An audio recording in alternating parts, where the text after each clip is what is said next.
6 Minute English from bbclearningenglish.com. Hello and welcome to 6 Minute English. I'm Sophie. Neil? Neil? Sorry. And I'm Neil. Neil, please put down your phone. We're doing the show. Yeah, I know. Hang on a minute. I just need to tweet something and done. And the subject of today's show is social media and its impact on our daily lives. Well, I suppose it has had quite a big impact on mine. That's all too clear. Now, perhaps we can move on to today's quiz question. Of course. I'm all ears. Oh, hang on.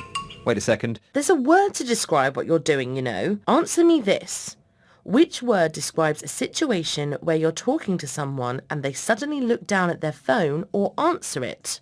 Is it A, fobbing, B, fibbing, or C, fubbing? Well, you've got me there, Sophie. I have no idea, but I'll guess that it's C, fubbing. Well, we'll find out later on in the show whether you got the answer right or not. Now, let's move on and talk about phone etiquette.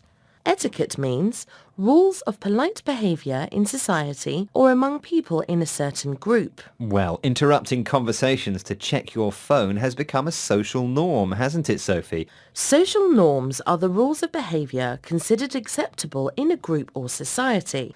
I don't agree, Neil.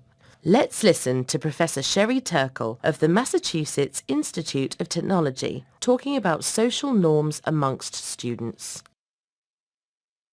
I interviewed hundreds of college students, and what they talked about was what some of them called the rule of three.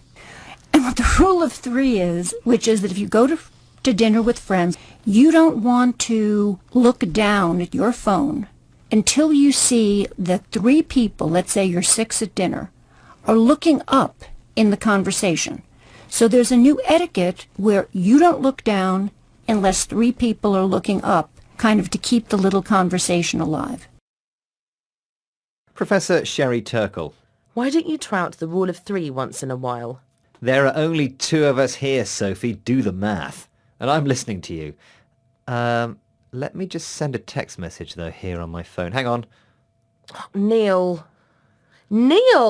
I'm not going to carry on with the show unless you pay attention. Sorry, Sophie. Actually, I was just doing that to wind you up. I wasn't really using my phone. Sorry. And to wind someone up means to say or do something deliberately in order to annoy someone. Well, I do get wound up about people constantly checking their devices.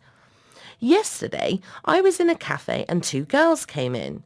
They sat down and started chatting away, but not to each other. They were tapping away on their devices, and there was no face-to-face conversation at all. But you can have moments of connection using your devices, you know. If you have a connection with someone, you engage emotionally. Exactly. I was on the train this morning, and there were a couple sharing a tablet. They were looking at the screen and talking about what they saw there. It was very intimate, and they were, well, very connected. Let's hear from Sinclair, British poet and filmmaker, talking about a new generation of connected humans. Physiologically, we're changing, that almost the neck muscles are tipped over to look down. We're getting a new kind of human being. And I think, maybe I'm not getting it, that there is actually a different kind of intimacy emerging in which these instruments are very important. So, Ian Sinclair says our physiology is changing. Our bodies, our neck muscles are changing to make it easier to look down all the time at our devices. But it isn't only muscles that might change as a result of our techie habits. It's the way we interact or engage with each other too. Ian Sinclair talks about a different kind of intimacy emerging. What does he mean, Neil? Our intimacy, or closeness with other people, is somehow connected up with our devices. They've become part of us.